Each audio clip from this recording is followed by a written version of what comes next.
Bonjour à tous. Alors, aujourd'hui, début du dernier chapitre de thermodynamique qui concerne les machines thermiques. Rassurez-vous déjà, au vu de ce qu'on a découvert dans les 3 premiers chapitres, eh bien le dernier chapitre ne comporte quasiment aucune nouvelle notion en termes de fonction d'état, des choses comme ça. Tout a été vu. Premier principe, deuxième principe. Donc, par contre, là où va être la difficulté, quand même, ce sera de bien appliquer ce premier principe, ce deuxième principe, et d'identifier clairement à quelle transformation est-ce qu'on vous les appliquer, c'est le premier principe et le deuxième principe, et est-ce que vous appliquez simplement sur une transformation, ou est-ce que vous appliquerez sur le cycle. Donc voilà la grosse difficulté, on peut dire, de ce chapitre, et distinguer donc la situation pour application de ces premiers principes et deuxième principe. Alors, pour commencer un petit peu, donc on va étudier dans ce chapitre principalement 3 machines thermiques cycliques. Alors, cyclique, je vais rappeler, cyclique, ça veut dire qu'on revient, on part d'un point.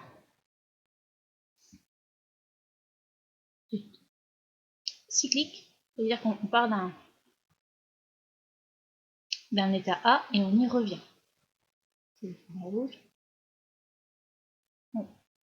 On part d'un système dans un état A.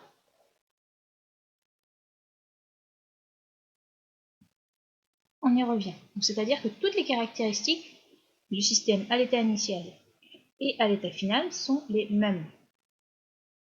Pourquoi est-ce que c'est intéressant? Eh bien parce que que ce soit dans un moteur thermique de voiture, alors vous allez dire, dans ce cas-là, c'est moins évident. On va commencer par le réfrigérateur. Eh bien, le système que l'on va étudier, ce sera le fluide caloporteur qui porte la chaleur dans les serpentins qui passent derrière votre réfrigérateur. Quand on étudiera la machine thermique, ce ne sera pas l'intérieur du frigo, ce ne sera pas à l'extérieur du frigo non plus, ce sera vraiment ce fluide-là qui lui va parcourir un cycle, qui va subir compression, détente, vaporisation, condensation, etc. Et qui va revenir, après avoir subi le cycle, à son état initial, et avant de recommencer évidemment le même cycle. Alors tout de suite déjà, on va positionner donc les 3 machines thermiques que vous devez maîtriser. Donc il s'agit d'abord du moteur. Alors l'intérêt du moteur, pourquoi est-ce qu'on utilise un moteur? Le but, c'est de récupérer de l'énergie pour le milieu extérieur. Donc le but du moteur, c'est de fournir un travail à l'utilisateur au milieu extérieur. Pour fournir de l'énergie sous forme de travail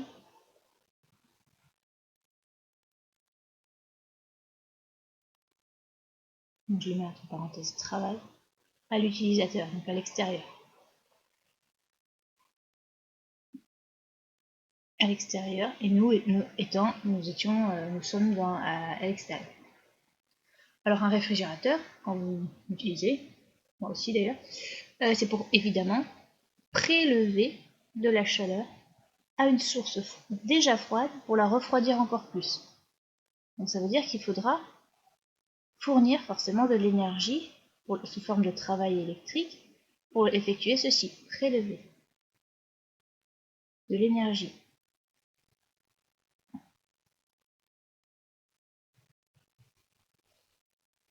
sous forme de chaleur à une source déjà froide.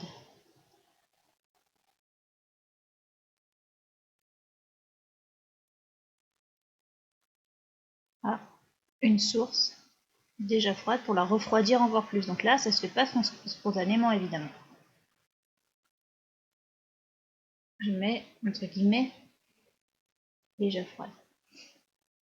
La pompe à chaleur, alors selon son utilisation, est-ce qu'on l'utilise en hiver, en fonctionnement hiver, ça va être le fait de réchauffer une source chaude, déjà chaude, pardon, à l'intérieur de votre maison. Donc céder de la chaleur à une source déjà chaude. De l'énergie sous forme de chaleur à une source chaude. Donc là, ces deux derniers systèmes nécessite du travail pour fonctionner. Oula, pas une surtout froide. Hop. Chaude.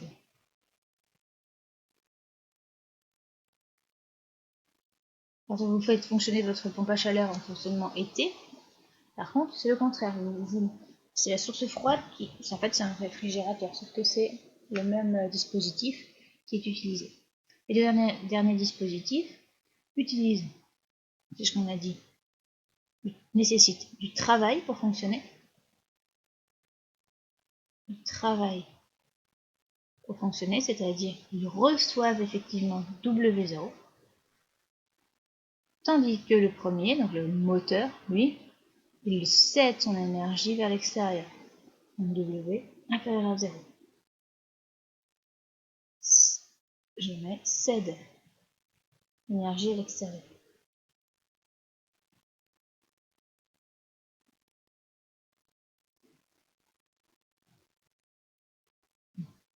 Pour certains élèves, je vais répéter 15 fois la même chose pendant ce chapitre.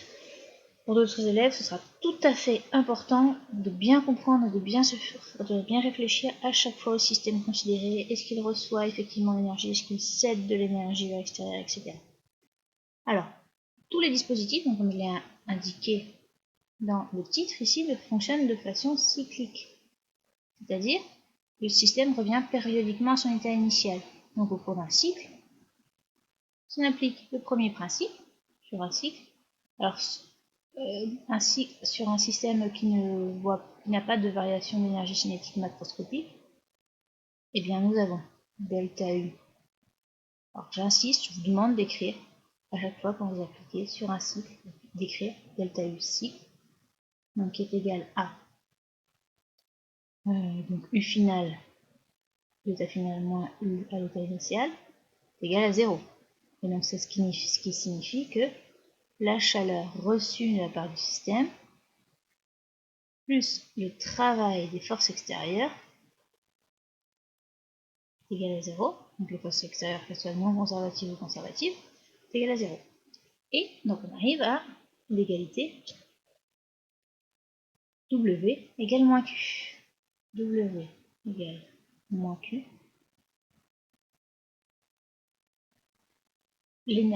L'énergie et on peut générer de la chaleur à partir du travail, ou au contraire, générer du travail à partir de la chaleur. Donc c'est ce qu'on va utiliser dans ces machines thermiques, et on va pour cela utiliser décrire le système qui sera le fluide. Donc un fluide qui va transporter la chaleur, il va s'appeler un fluide caloporteur.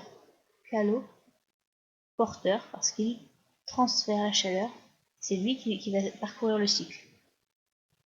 Donc il possède une grande capacité thermique, ce sont ces caractéristiques-là que l'on va retenir pour le choisir. Il n'y a pas que celle-là évidemment, il y aura d'autres caractéristiques de pollution, etc. Mais on en parlera plus tard. Alors maintenant, on va pouvoir remplir un petit peu et parler des différentes machines thermiques que vous allez pouvoir rencontrer. Alors, les échanges thermiques entre le système et le milieu extérieur se font par contact thermique entre un fluide et deux sources de chaleur. On va montrer, donc on va appeler QC et QF, respectivement appelés donc, source chaude et source froide. Alors QC, source chaude, c'est la QC, chaleur reçue, hop là, ce sera la chaleur reçue par le système de la part de la source chaude, chaleur reçue par le système de la source chaude. Alors la source chaude, ça va être celle qui sera de température la plus élevée. Chaude, c'est-à-dire de T la plus élevée entre les deux sources. Si vous avez deux sources extérieures, eh bien celle qui sera appelée source chaude va être celle de température la plus élevée. Évidemment, si je peux faire la même définition pour QF, la chaleur reçue par le système de la source froide, c'est-à-dire le système extérieur de température la plus basse. Alors si on considère un réfrigérateur, avec quoi? Donc je rappelle déjà le réfrigérateur. Le système. Le système, il est là. Système, pour lui, c'est le fluide caloporteur qui se situe à l'intérieur du serpentin qui est derrière votre frigo. Dans le serpentin, alors,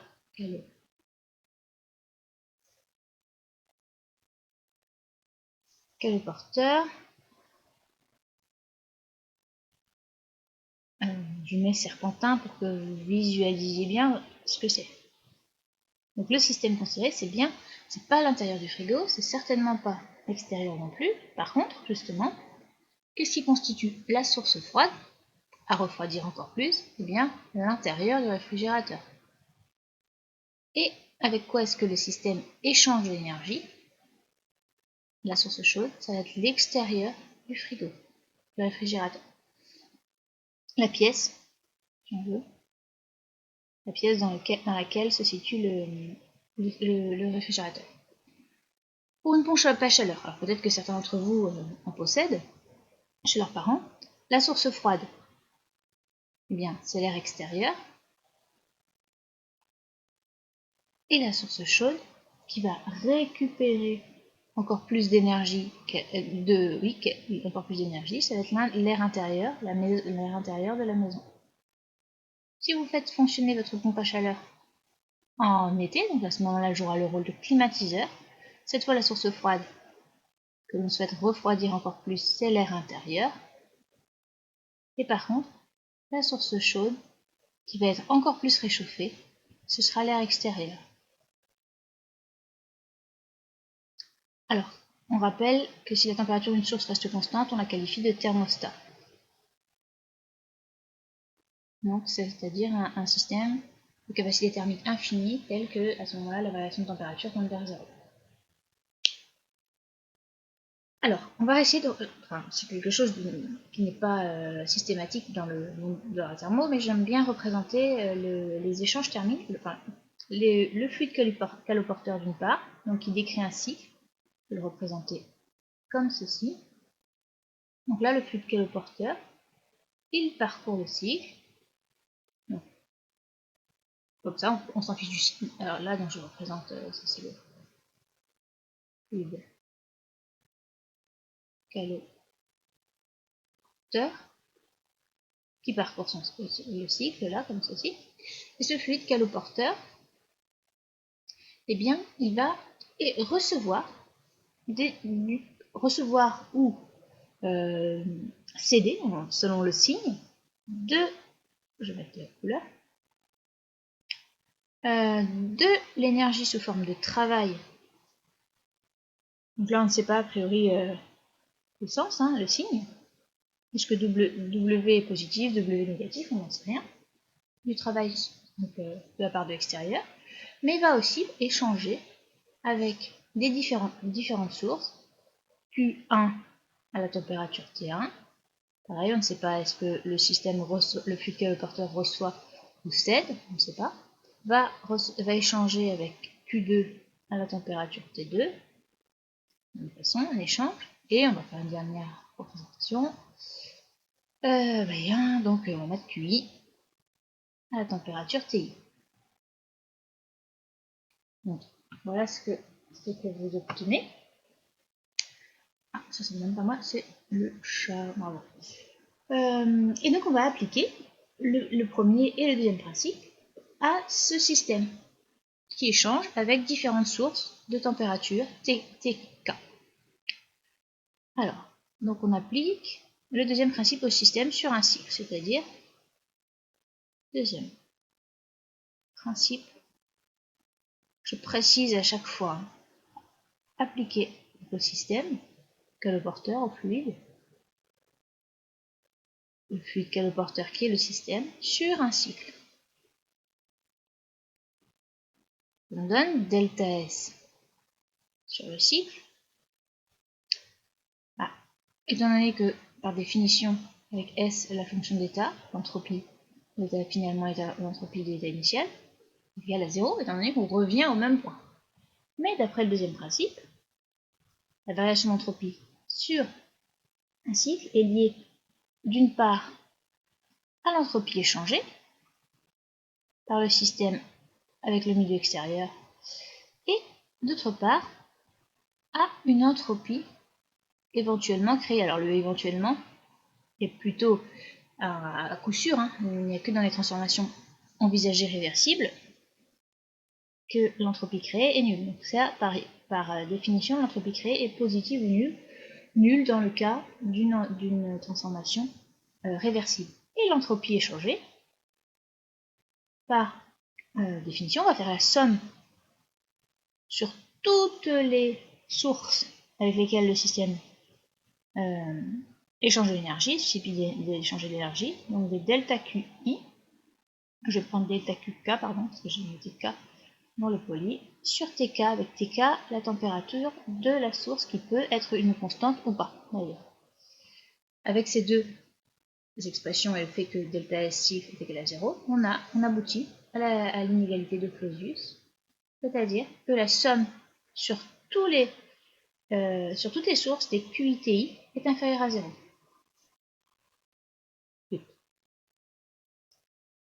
Hop.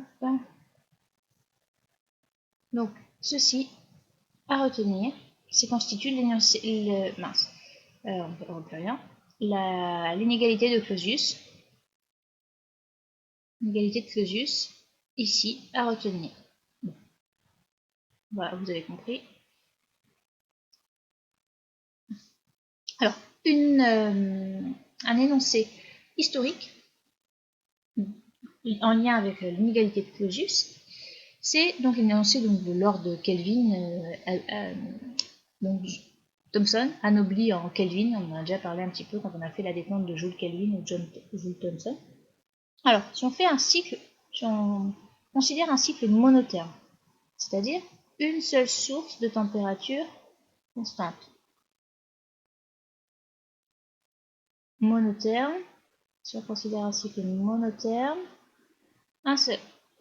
À quoi est-ce que ça nous mène? Si on applique l'inégalité de Clausius, on va déjà appliquer le premier principe sur le cycle.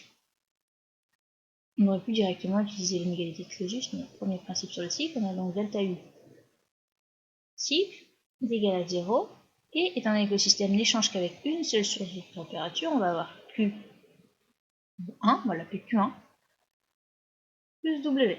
Donc ça signifie que Q1 égale moins W. Si on applique le deuxième principe, toujours sur le cycle, on a delta S sur le cycle, égale à 0, et donc égal à S créé, plus Q1 sur T1. Or, S créé supérieur ou égal à 0. C'est ce qui signifie que Q1 est forcément Q1 sur T1. Alors on peut peut-être mettre quelque chose de plus rigoureux en imaginant que je vais mettre l'intégrale de delta Q1 sur T1. On imagine si T1 est une constante. Bah, de toute façon, T1 est une constante. Il n'y a pas de souci. On aboutit à ça. Q1 est donc inférieur à 0, forcément. Ce qui signifie que W, d'après cette relation ici, ce qui signifie que W est positif. Ça veut dire que donc, avec une source monotherme, on est capable de créer que des récepteurs. Impossible de créer un moteur à partir d'une seule source. Donc voilà l'énoncé historique de Kelvin. Impossible, c'était l'énoncé historique du deuxième principe. Impossible de fabriquer un moteur avec une seule source. Vous voyez que entre maintenant entre les 19e siècle et 1860 vers là et maintenant, les énoncés ont un petit peu évolué parce que la priorité à l'époque c'était vraiment de fabriquer des machines à vapeur, des machines qui pouvaient céder de l'énergie vers l'extérieur, des moteurs avec une certaine efficacité. Alors maintenant, on va s'intéresser aux machines. Là, ça va faire un petit peu catalogue. On va s'intéresser aux 3 dispositifs réfrigérateurs, pompe à chaleur et machine thermique ditherme, cyclique ditherme. Donc on va commencer par les machines thermiques. Hop. Alors, pourquoi est-ce qu'on va s'intéresser aux machines thermiques dithermes? Parce que la plupart des machines thermiques, je vais préciser, échangent de l'énergie avec deux sources, que ce soit le réfrigérateur, comme on l'a vu précédemment, la pompe à chaleur et le moteur thermique du type diesel ou essence échangent avec deux sources de chaleur. Alors si on commence par le moteur ditherme, comme on l'a dit précédemment, le but de ce moteur est de céder de l'énergie au milieu extérieur. Céder de l'énergie au milieu extérieur. C'est-à-dire que pour l'extérieur, W est positif, mais donc pour le système, c'est toujours lui qui... Attention, hein, ça qui est très important, c'est qu'il faut bien... Ok, nous, ce que l'on souhaite récupérer, c'est l'énergie cédée par le moteur, mais le système considéré, c'est le fluide qui va traverser, qui va circuler dans la chambre de combustion, qui va aller dans le compresseur, se détendre, être comprimé, etc. Voilà.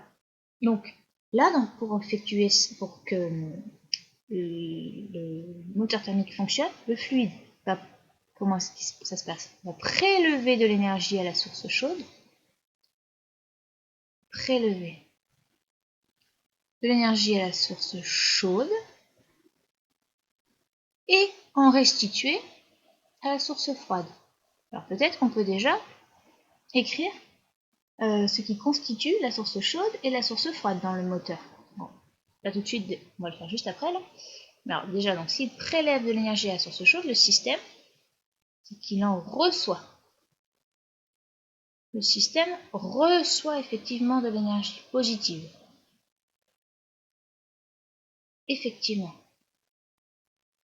Par contre, avec la source froide, eh bien il reçoit de l'énergie, mais négative, il en cède. Le système reçoit, enfin, on va écrire cède, c'est un langage courant, cède de l'énergie au système. Alors si on représente le système ici, alors on va écrire donc la source chaude. Petite question déjà, la source chaude, qu'est-ce qui la constitue? Avec quoi est-ce que le fluide caloporteur qui est dans le moteur va recevoir de l'énergie? Eh bien, pour poser la question évidemment à la classe, c'est au moment où la combustion des gaz se fait, donc l'échange se fait au niveau de la chambre de combustion. Chambre de combustion. Donc l'échange va se faire, on va recevoir QC à TC. Et là, le système reçoit effectivement QC positif. Alors j'aurais dû représenter le petit fluide qui circule. Alors le petit fluide, comme je le dis comme ça va être un mélange air essence ou air diesel. Alors vous allez dire, mais oui, mais entre le moment où le mélange entre dans le moteur et où il en sort, c'est plus le même. Ah oui, parce qu'il y a eu combustion et donc l'essence a été brûlée ou le gasoil a été brûlé. Et on ne retrouve pas le même système. Je suis tout à fait d'accord. Ce qui change, c'est que ce qui est brûlé dans le mélange, ça va être le dioxygène. Or, dans l'air, vous avez 80% de diazote. Et donc, on va ajouter un petit peu de gasoil ou d'essence dans le moteur. Mais globalement, on va pouvoir considérer que entre l'état initial et l'état final, la constitution du système est invariante. C'est une grosse hypothèse évidemment, on verra que ça engendre des différences entre les modèles que l'on fait et ce qu'on observe réellement, bien sûr, mais c'est pour ça qu'on va pouvoir considérer que le système décrit un cycle. Alors maintenant, si je reviens, j'ai oublié d'écrire que le système délivre de l'énergie sous forme de travail au milieu extérieur.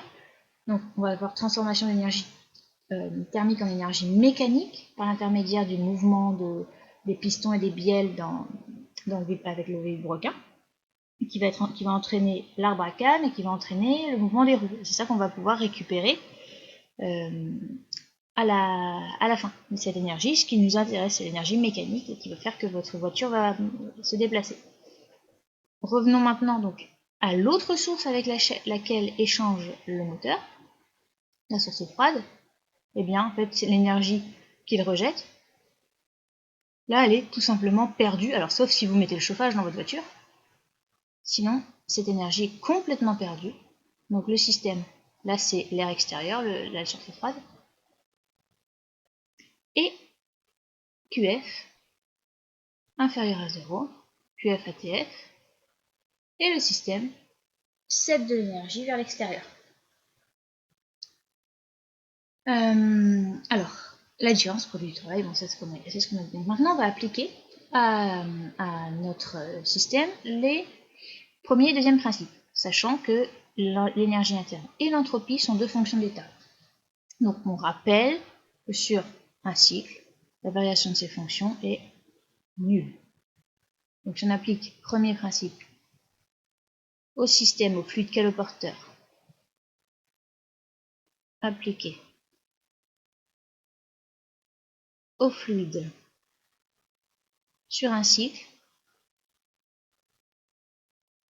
eh bien, ça nous donne delta U cycle égale QC plus QF plus W sur le cycle, et tout ça est égal à 0. Ensuite, j'applique le deuxième principe, donc je vais l'écrire là, mais l'idée est la même. Deuxième principe, appliqué au fluide sur un cycle. Et bien, cette fois, delta S sur le cycle est égal à S créé, l'entropie créée, plus l'entropie échangée, dont l'expression va être QF sur TF, si on considère que la source extérieure ne voit pas sa température varier, et QC sur TSC, si on considère que la température de la source chaude ne voit pas sa température varier non plus. Donc, où TC et TF constantes. Donc on prend des constantes, c'est plus simple. Ce sera le cas de toute façon dans 95% des exercices que vous ferez. Avec ces deux choses, avec évidemment S créé supérieur ou égal à 0, en fait l'inégalité de Clausius qu'on vient d'établir, on arrive au rapport évidemment que eh bien, QF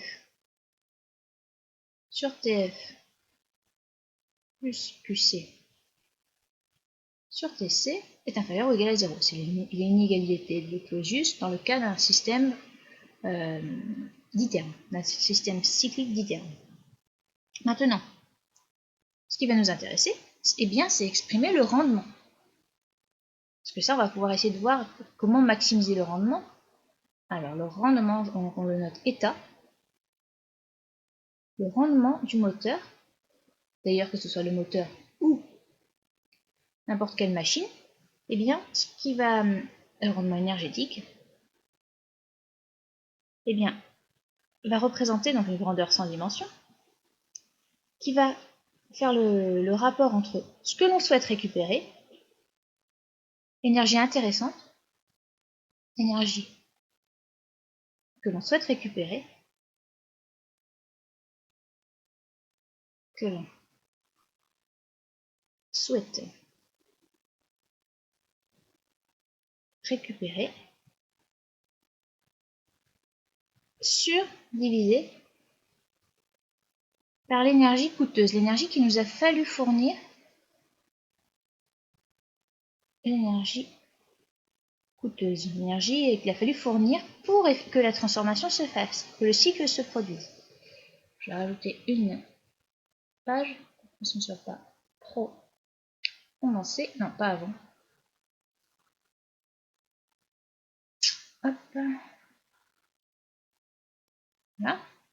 Donc on a état, et donc énergie que l'on souhaite utiliser sur l'énergie coûteuse. Alors ici, dans le cas du moteur, qu'est-ce qui nous intéresse? L'énergie mécanique, l'énergie thermique, mais qui va se transformer en énergie mécanique. Qu'est-ce qu'il a fallu fournir? Eh bien, la chaleur de la chambre de combustion, qu'on a récupérée de la chambre de combustion. Donc c'est QC, Le seul souci, c'est qu'il faut que état doit être supérieur à 0. Supérieur à 0. Or, W inférieur à 0, QC positif. Donc pour avoir état positif, on a moins W sur QC. Alors, je le mets entre parenthèses. Certains, pour ne pas se tromper, écrivent ça comme ça. Donc là, la valeur absolue de W sur QC. Le souci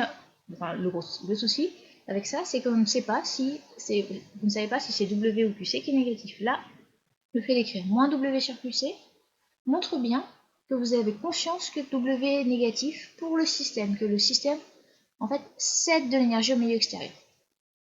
Alors maintenant, si on remplace W à l'aide de ce qu'on a obtenu précédemment, je rappelle, delta U sur le cycle, c'est QC plus QF plus W.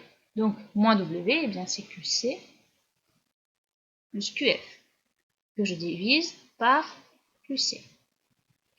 Et donc, on obtient 1 plus QF sur QC, qui est bien inférieur strict à 1, car QF est inférieur à 0. Et QF est en valeur absolue inférieure à QC. Bon, ça, c'est pas évident, mais bon. Alors maintenant, donc voilà, on va toujours trouver un rendement pour un moteur thermique d'iterme inférieur à 1. Maintenant, on va essayer de comparer ce rendement à un rendement maximal, théorique. État max théorique que l'on pourrait obtenir, état max théorique qui s'appelle en fait, il a porté le nom de rendement de Carnot. Ce serait le rendement obtenu si toutes les transformations du cycle que subit le système, toutes les transformations que subit le système, étaient réversibles. Rendement hypothétique,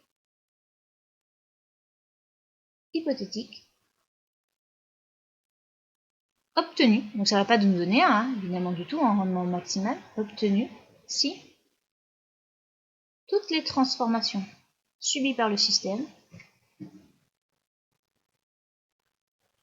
étaient réversibles par le système au cours du cycle,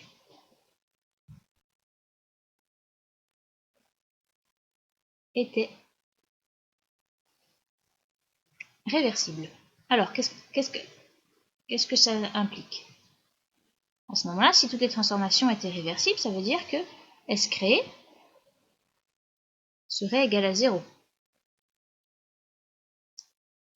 Dans le cas réversible, où toutes les transformations seraient réversibles. Alors, si on reprend le deuxième principe, je réécris delta S sur le cycle égal à 0 et qui est égal dans le cas général à S créé plus QC sur TC plus QF sur TF, donc, où ça représente l'entropie échangée. Dans le cas d'une transformation réversible, S créé est égal à 0 et on arrive donc à QC sur TC égale moins QF sur TF. Mince, sur TF. Eh bien, ici, ça signifie donc que QF sur QC, qui apparaît ici dans l'expression, j'aurais dû l'encadrer, je l'encadre parce que c'est... Alors, c'est pas à retenir par cœur. Il y a certains élèves qui apprennent par cœur les expressions des rendements ou des efficacités. C'est une très mauvaise idée à mon avis, parce que vous pouvez vous tromper, et que surtout au concours, vous aurez tellement de choses à maîtriser, on va dire, entre la première et la deuxième année, que c'est un très mauvais calcul d'apprendre. Ça prend, vous voyez, 3 minutes à tout retrouver. Donc vraiment, je vous déconseille d'apprendre les expressions des rendements dans le cas des machines thermiques et des réfrigérateurs. Donc, dans le cas où vous avez une transformation réversible, eh bien, uniquement dans ce cas, attention, si réversible seulement, sinon c'est absolument faux de considérer que QC sur que QF sur TF, que QF sur TC est égal à moins TF sur TC. Et bien dans ce cas, on arrive au rendement de Carnot, donc qui est le rendement maximal que vous pourrez obtenir, est égal à 1 moins TF sur TC. Et donc on s'aperçoit qu'en fait, pour exemple pour un moteur diesel, on peut